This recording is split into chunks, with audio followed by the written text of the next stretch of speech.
আমি তোর মামার বাড়ি যাচ্ছি, তোর দিদার শরীর খুব খারাপ। আর একটা কথা কিন্তু বলে দিচ্ছি, ওই দেয়ালের কাছে একদম যাবি না। কেন মা? তোকে কি সবকিছু বলতে হবে নাকি? চুপচাপ থাক ঘরে, আমি আসছি।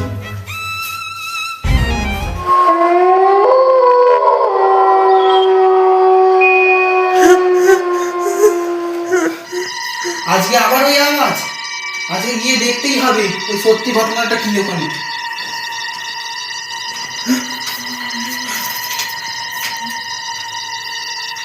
মা সবসময় এই দেয়ালে দড়িটা বেঁধে রাখে কেন?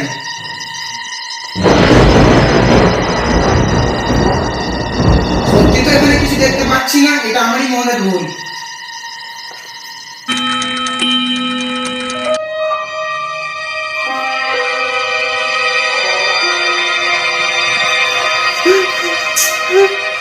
এবার তো কি দেখতেই হবে, এই রোজ রোজ আওয়াজ আর আমার ভালো লাগছে না।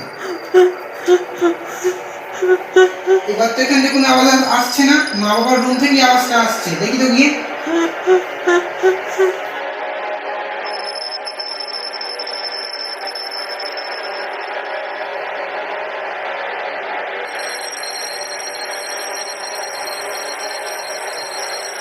কে ওখানে? কে ওখানে?